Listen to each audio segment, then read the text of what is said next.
soon as that knee comes up, okay, what Mike does, he kind of squirrels under there, he kind of turns under there, and he drags it.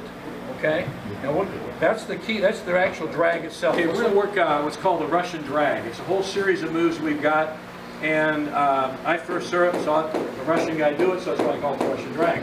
So Mike's on his buttocks, and in a guard position or whatever, and you're going to come off this side, so why don't you turn around so yeah, you can do that. Alright, now,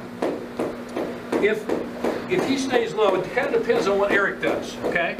So if Eric wants to pop up, he'll come up on this knee. Now, a couple of reasons why he'll come up on the knee, or maybe several, but think of two right off the bat. One, he's not very skilled, and he does it to get a better base, okay? He could be a new guy, and he just comes up because he's more comfortable there. Or, he has plans to maybe go back for a leg lock, if that's, included like, Sambo or Jiu-Jitsu, okay? Or, he might be wanting to pass Mike's leg, past the guard, okay? So, there are some things he has in plan, but if he does come up on that knee, could be the other one, we're working on this knee, and as soon as that knee comes up, okay, what Mike does, he kind of squirrels under there, he kind of turns under there, and he drags it, okay? Now, that's the key, that's the actual drag itself. Let's look at that again. Okay, so as soon as Eric comes up, he drags it, he collapses on his butt. Now, there are a number of things he can do from here. What the most obvious is, he's going to come right into a pin, right up on top, right into osaikomi. If you're like an MMA fighter, you might do this, come up with a mount or whatever, or BJJ. But for our purposes, we want to hold him for time. So, Mike, just go ahead and go through the whole thing. Top, and right up, and there, he's got it, right there. Now, so Mike's winning. Stay there, guys. So Mike's winning, right?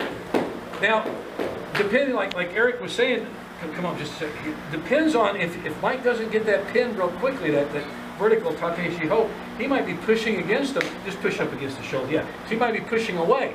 If he's dumb enough to straighten his arms out, Mike's very willing to come over and take a Jujigatami.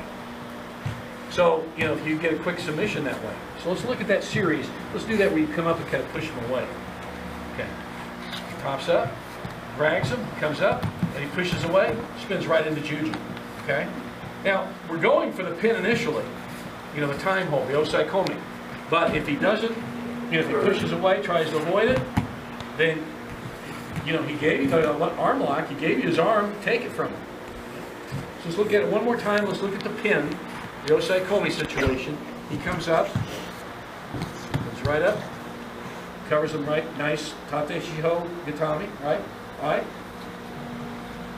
If he comes up, this time, move back a little bit, guys. Okay. Now, if he comes up, now watch, he'll come up all the way into the juji. If he pushes away, swings right over. And a real quick note, when he does do the step over, guys, Mike doesn't get real high. He stays very compact with his body, very economy of movement. Okay, so when Mike does come up, and Eric's pushing away on the arms, with his arms, watch, Mike's still quite low. Everything's still bent, rolls over, and takes it. Don't sit up and, like pop up. Stay as close as you can. Literally sit on his shoulder. Okay, one more time, Mike. We'll go to the pin first, then we'll go to the arm lock. Right to the pin.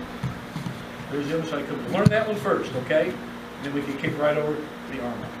We good? Give that a try. Let's work on that a while.